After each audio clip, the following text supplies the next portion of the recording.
Welcome to Institutional FX Uncensored, your free weekly FX podcast. Listen to professional FX traders, currency hedge funds, and FX brokers from around the globe discussing the latest FX news, trends, and regulations. Be ready to navigate through the uncharted waters of the foreign exchange market like no one else has. Tune in. Hi everyone from around the globe, and welcome to the Institutional FX Uncensored podcast. And I'm your host, Natallia Hunik. And for today's episode, I have here with me Laurence Yang, a successful fund manager, entrepreneur, and an overachiever. Laurence has started investing at a really young age, and we can talk about that later in the podcast. He's launched his first fund in 2014, and in less than 2 years, by the end of 2015, he generated over 50% return for his investors. Laurence was able to start Laurence Holdings later, and with his successful track record. So Laurence, welcome to the pod. Thanks for having me, Natallia. It's an honor. It's my pleasure to have you here. So let's start with talking about yourself. You are incredibly young and accomplished fund manager. And I know you have a typical kind of millennial type of story about how you started in the space. Do you mind share the story with the audience? Sure. But first thing first, thank you for the very kind introduction, Natallia. So my name is Laurence Yang, and I'm the founder and chief investment officer of Laurence Holdings Group, a global investment management company with $85 million assets under management as of June 2021. I founded the company in 2017 at the age of 22. And 10 years before I founded my company, all the way back in 2007, when I was a 12-year-old boy, I witnessed my mother, who's a stock trader. She's a doctor and a stock trader and traded stocks for only as a side hobby, fivefold her stock portfolio in just over a year. That success story served as my early inspiration, and I started reading and educating myself on trading ever since. And I have to admit, my starting point as a trader was pretty bad. In 2012, I started paper trading or demo trading with fake money. I was running my account with like 50 times leverage on oil and tripled the account in just 2 weeks. And I thought I was the master of the universe. With that mindset, I actually borrowed 20K from my mom, and only to lose 15 or 75% in just a few days in real money. You know what I mean? Were you grounded after that? For how long? Absolutely. After that, I really realized when you start trading real money, the emotions kick in, and it's a completely different story. Like it's a different game. Right. Yeah, the good thing though, I didn't give up. Very luckily, my god sister was working for the trading desk of UBS's Hong Kong office. With her help, I was at a very generous business loan from my mom. By 2014, I was able to form my advisory board with 10 experts with extensive background in global financial markets and technical analysis, and started my first company to manage money for friends and family. The advisory team successfully predicted some of the biggest movements of the year, 2014 and 2015. Most remarkably, the total collapse of the oil price, the WTI crude oil. As you mentioned in the intro, I took advantage of that opportunity by short selling oil futures and generated over 50% return for my investors in less than 2 years. And of course, that served as my initial track record to start Laurence Holdings. Right. Wow. What an amazing story. It's incredible that I think it's a story of perseverance and not giving up. I think you were kind of start in the markets as reminiscent of start of many traders, but many give up right after such a disappointing start. But you certainly haven't, and that's amazing. Let's talk about investment strategy.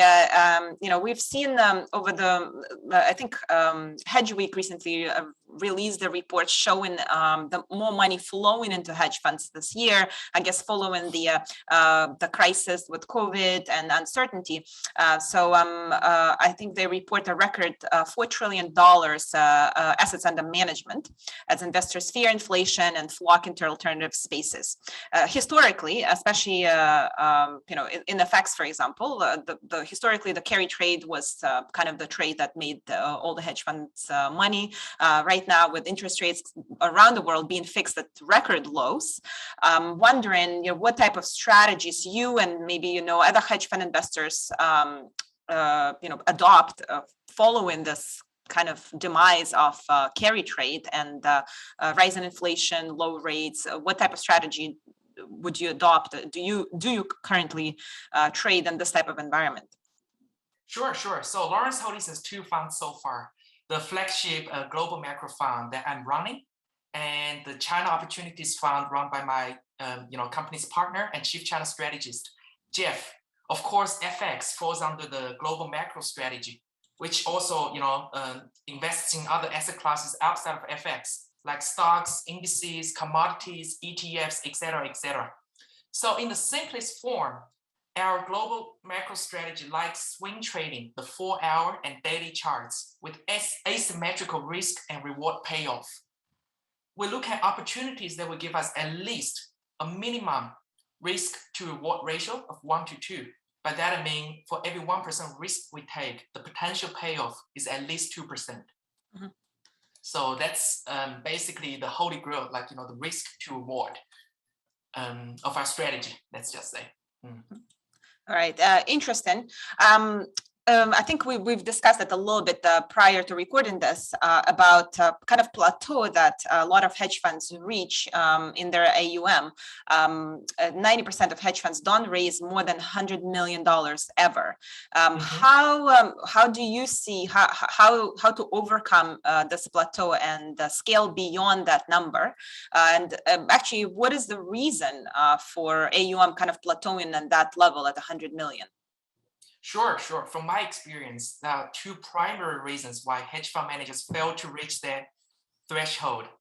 Number 1 is lack of business acumen, not realizing that trading and running a business are 2 different things.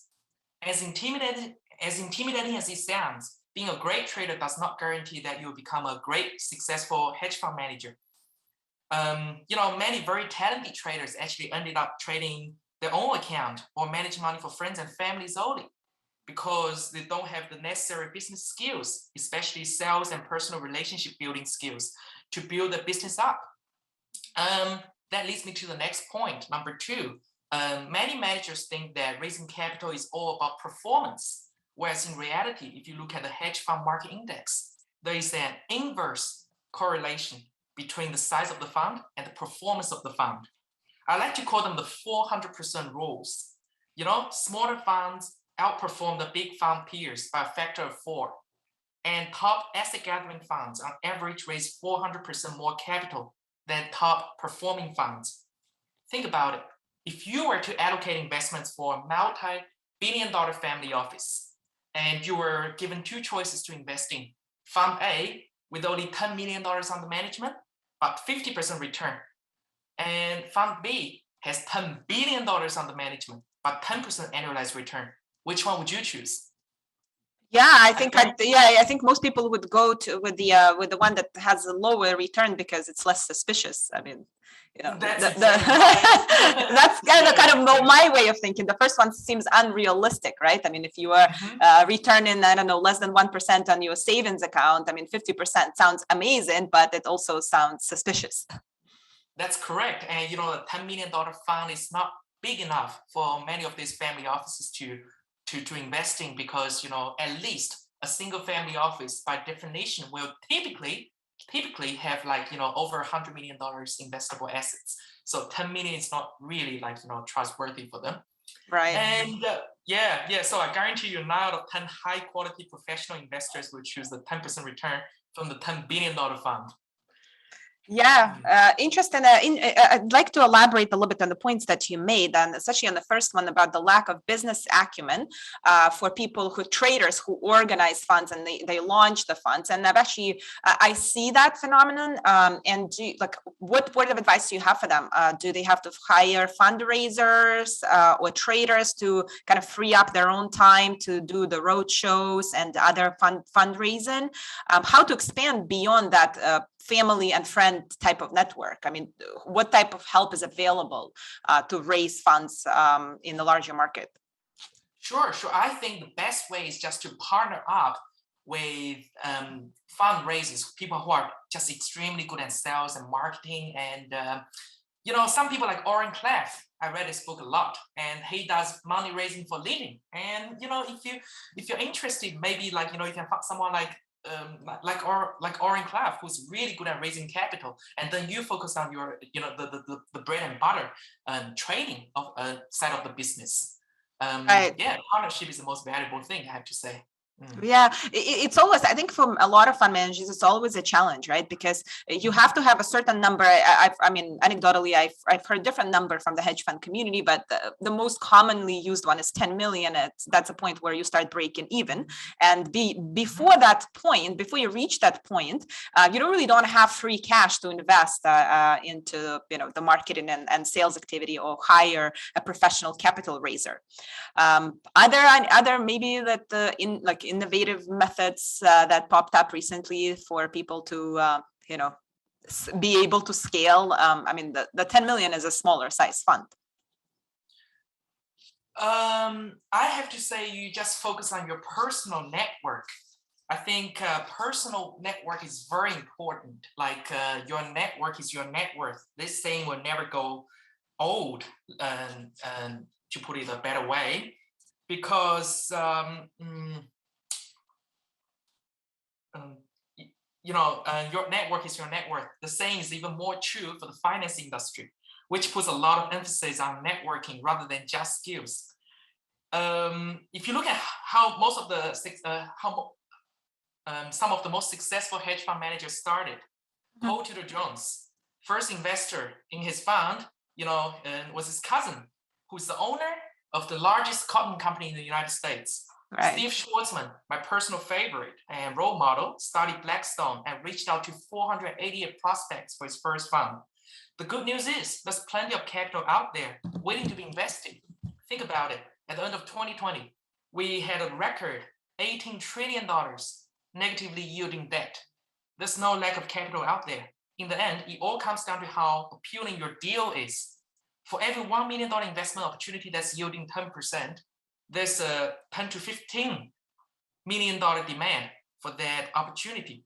The best way to expand your personal network and raise capital is to be alert and be ready to seize opportunities, I have to say. But then, if you pay close enough attention, you'll realize there's plenty of wealthy people around you. As a way of example, ask yourself, have you really tapped into your existing network deep enough? Have you tried to reach out to your university professors, your rich classmates, your rich uncle, etc., etc.? What I found out from a very young age is that regardless how middle class or poor someone is, he or she will always have someone, or know someone who's wealthy and successful, either a distant relative or just a rich classmate. I'm sure many of the audiences have the same experience. Just think about it and be alert. That's my advice. Great. I think work in the network is very important. That's a great point. There's a theory of 6 handshakes, right? That you can reach the people you want to through the connections. And luckily in our world, you have social media, and you can really even, probably using technology, track how you can get to that person that you'd like. And also on the second point that you made about the size of the fund and how a larger family office wouldn't obviously consider seriously a smaller size fund, because that's a risk to them given their average investment size. But you also mentioned about the law of diminishing returns, which is every fund has struggled through the biggest ones, right? As your AUM grows, it's harder for you to produce returns on a larger scale you can't produce the same return for 10 million and 100 million or $1 billion. How does your fund address that scale and challenge? Like scaling the AUM and producing return. Like, do you adopt different strategies, tap into different assets? How do you do that? Let's just say start small. It all goes back to, I have to say, I was very lucky in the beginning to start my business because when I started, I wasn't actually running a fund. So I was in Germany for Christmas, and I was in the Frankfurt Christmas market one year, and a friend of mine, his uncle was working for the embassy in France, and then he happened to be in Germany as well. He said, "Hey, Lars, I heard you're very good at trading, so you should meet my friend who's a CIO, chief investment officer of a major family office. Maybe you guys should meet up." And then I said, "Sure, why not?" And then I met up with this guy, and then I actually showed him my trading results. And so the first time, my first investor from Europe, the family office, actually, I didn't have a fund. So what happened is I had a managed account, a separately managed account of $5 million in the account. So, and I just, took over the trading authority of the account, and then, starting generating returns for the investors. And once he was happy, and he introduced 2 or 3 more investors, and then we started the fund. So I think, starting small, with the SMA, separately managed account, is definitely a good idea for emerging managers. And once you make enough money from running separately managed account, you definitely want to move into a fund structure, because in the end, though, you're not going to audit your investor's account and take credit for that. So it's hard to build your track records. So from a fund manager's perspective, a selfish perspective, you don't want to run your client's account forever, because in the end, you want to build a name in the industry for yourself, not the client's account. So SMA, separately managed account, is a very good way to start. And then in the end, you put them into a commingled structure. That's a great story about how you raised your first round of capital. Let's talk about FX in general, and I helped organize and run the FX Hedge Fund Expo 2020, and participants from the space noted that lack of traders is the reason preventing them from implementing FX strategy into their fund. Do you agree with this poll? So just for people who are listening, I have a poll here where we asked people who attended FX Hedge Fund Expo 2020, what differs of your fund from implementing an active FX strategy? And 33% of respondents replied that it's complexity of setup, 22% said it's lack of traders, and 17% extreme market volatility, lack of talent and resources, and high risk associated with FX is 11%. What do you think of this breakdown of why people are not adding FX into their hedge fund portfolios? For my personal experience, I have to disagree, because it's more, at least for my experience, more from the investor side that's stopping some funds from implementing FX strategy. Unfortunately, for exchange, FX trading is perceived as high risk due to the inherent leverage that comes with it. And many, many high-profile, multi-billion-dollar trading losses resulting from currency trading. Again, as I mentioned before, there are many, many talented traders out there who are just trading their own account or friends and family's capital. And your role as a fund manager is to do your proper due diligence, and bring these bright and talented people on board. And, it should be fine. But like I said, it's more from the investor side. Right. Yeah. I mean, it's how do you find talent? How do you find traders? How do you find people who, I know you, prior to this podcast, you had a call with your research teams. how do you find this type of talented people in the space who understand the macro, understand FX? That goes back to your personal network as well. So I was, like I said, I was lucky enough to have my god sister working for UBS. So that was a no-brainer. So the ex-UBS traders, of course, some of the best in the world. And interesting enough, recently, just a few months ago, I had a trader reached out to me on LinkedIn, and I haven't done enough due diligence on him, but on paper it looks very good, because he developed a trading strategy for himself. He was trading his own account. And last year, he generated 37.5% return for himself. And unaudited, of course, but I just stopped talking to him and then do my due diligence. Maybe potentially, just this lead from LinkedIn. Someone reached out to me on LinkedIn and can be a good trader for Laurence Holdings potentially. Right. So don't discard any opportunities. Seize any opportunity that comes your way. I think that's your takeaway, right? That's exactly right. Seems like you are able to capture all the opportunities in your career. That's great. When we look at the FX market, and you already mentioned that from the investor's perspective, the biggest fear is preserving their investment during periods of extreme volatility. And currency markets are very prone to that rapid market moves, whether it's FX algo driven flash crashes on cable or central bank policy, sudden type of decisions like with the SNB.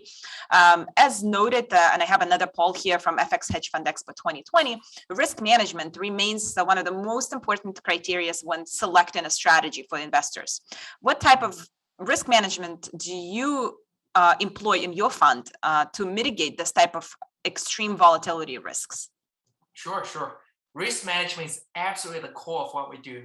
I always like to tell our prospective investors that before investing any hedge fund, get the downside sorted, and the upside will take care of itself. They absolutely love it. So without giving up too much of our trade secrets, here are some most fundamental basic things about a risk management strategy. Number one, we always have a predetermined stop loss before we enter any trade. And we risk generally between 0.5% to 1% of the fund on any single trade, like 0.5 to 1. If I can only choose one most important thing that I've learned from my trading career, it will be nothing is 100% in the market, and the only certainty in the market is uncertainty. Black swan events rarely happen, but once they happen, without a solid risk management strategy in place, the consequence can be catastrophic. A sudden and vicious bear market is a true test of a trader's, and a hedge fund's risk management strategy. And if you can demonstrate your track record from both bull and bear markets to your prospective investors, you're gonna have a much easier time raising capital. So that's point number one. Always cover your ass and use a stop loss. And number two, as the old saying goes, don't put all your eggs into one basket. Diversification is the key. In the previous point I mentioned, we only risk 0.5% to 1% of the fund on any single trade. But imagine the following scenario. Let's say we're bearish the US dollar and we risk 1% on long the euro against USD, another 1% on long cable, the pound against the USD, yet another 1% long gold against USD. Do you really think we're just risking 1% each trade? These instruments are highly correlated. If the US dollar turns out to be bullish because of some fundamental news, say a hawkish Fed, and the USD starts to rally like crazy, chances are we're going to lose all three of these trades. Therefore, in fact, we're risking 3% of the fund on a single trading idea of shorting the USD. And that's not a smart thing to do. Instead, what we do in reality is quite the opposite. Diversify. If we're bearish the US dollar, we're likely to risk 0.3%, to go long the euro, 0.3% to long the pound, and 0.3% to long gold. So a 0.9% total risk exposure to the single trading idea of shorting the US dollar. So yeah, I guess it goes back to why the hedge fund is called the hedge fund, because they hedge. That's correct. Yeah. Cool. Laurence, we already touched quite a bit on fundraising, but again, I have the poll result here about the challenges and worries that people have the traders have about launching their own funds. And the biggest one that they cited here is lack of personal network.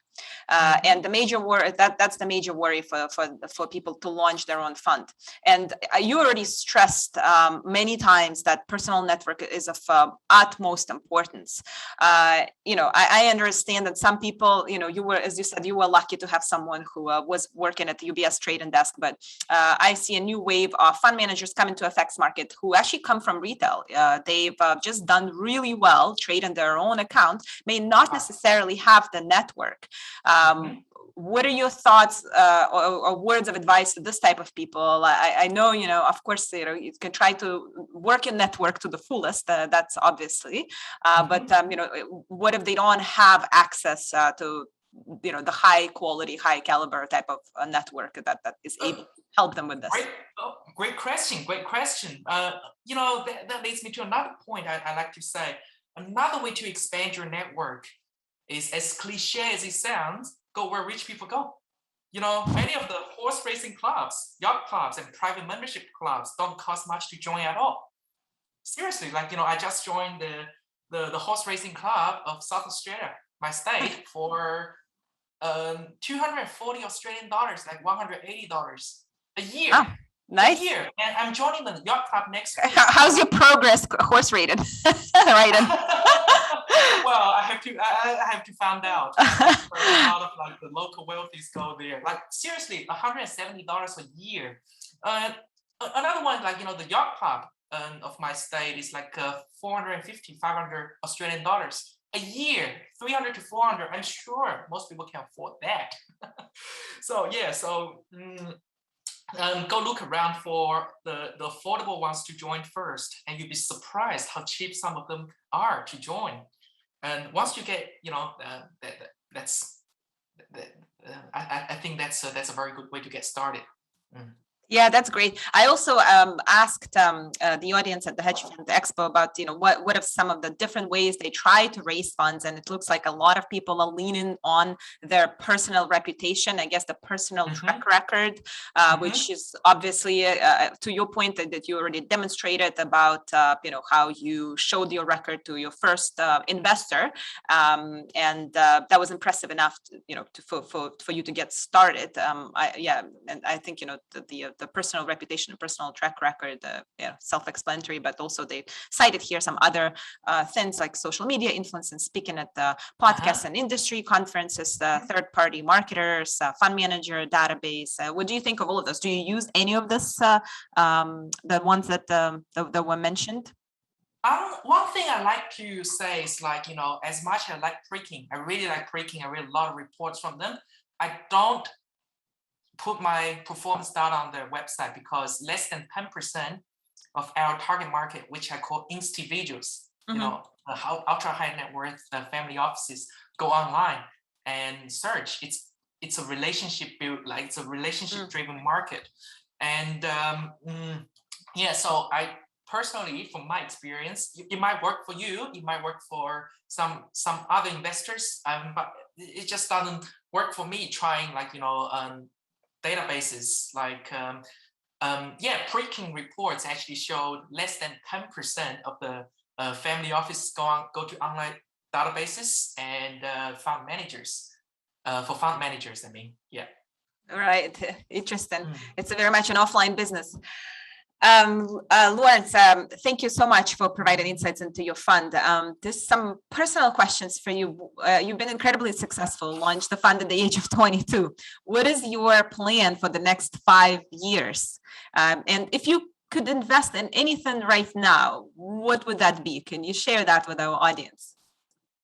Sure. I remember, Natallia, you said at the 2016 IFX Expo that most hedge funds are small. And only 4% of the hedge funds have more than $500 million, $500 billion under management. So our first step is to grow our AUM beyond $500 million and become the top 4% hedge fund in the world. And eventually, I'd like to see our company's AUM in the billions. Awesome. That's a great goal. I love it. As for what to invest in, I actually posted an article on my company's blog suggesting that after all the research my team and I have done, we believe that we are at the beginning of the commodities super cycle. We're bullish commodities for the next few years for sure. Interesting. Also, some other personal questions that actually a couple people asked me to ask you when they found out that you're coming to the podcast, because a lot of other traders who are aspiring to become fund managers, they're wondering, where do you source your news, and what type of books would you recommend to read that perhaps changed your mind or changed your perception about investing? Sure. We are technical traders. We're 95% technical, 5% fundamental. Just watching Bloomberg TV is more than enough for news sources. So I'm not in the position to give them where do I get my news from, because we're primarily chartered technical traders. As for books for pitching investors, I mentioned Oren Klaff just now. I highly recommend his book, Pitch Anything. It's a must read for executives on Wall Street and Silicon Valley anyway. So if you want to pitch your investors, he talked about the first thing you need to achieve once you see an investor is status alignment. So, you have to say things or do things in a non-offensive manner to get your investors take you seriously. Because as harsh as it sounds, investors don't invest in people they perceive to be lower status than them. So that's a great book to get started on how you build your status, occasional status, and get your investors to take you seriously and eventually close the deal. That's for pitching. As for trading, my favorite will absolutely be the Market Wizards series by Jack D. Schwager. I believe that's a must read for anyone who's serious about trading and money management. Seriously, it's just a few books, but he interviewed some of the brightest minds: Paul Tudor Jones, Ray Dalio, you name it. Amazing. Thank you so much for sharing those. This is so super helpful and super practical. I will include those books into the podcast notes.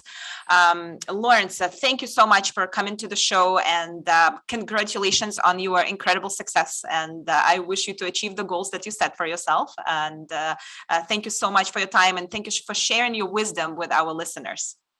Thank you very much, Natallia, for having me on the show. Thank you. Bye. Bye. Any views or opinions presented on this podcast are solely those of the author and do not represent those of Advanced Markets. Trade in foreign exchange or other financial instruments on margin carries a high level of risk and may not be suitable for all investors. The high degree of leverage can work against you as well as for you. Before deciding to invest, you should carefully consider your investment objectives, level of experience, and risk appetite. The possibility exists that you could sustain a loss of some or more of your initial investment, and therefore you should not invest money that you cannot afford to lose. You should be aware of all the risks associated with trading and seek advice from your broker or an independent financial advisor if you have any doubts. Anyone opening a live trading account needs to adhere to the laws of their local country, as such laws may differ from country to country. Advanced Markets expressly disclaims any liability for any lost principal or profits without limitation, which may arise directly or indirectly from the use of reliance on information provided through this podcast.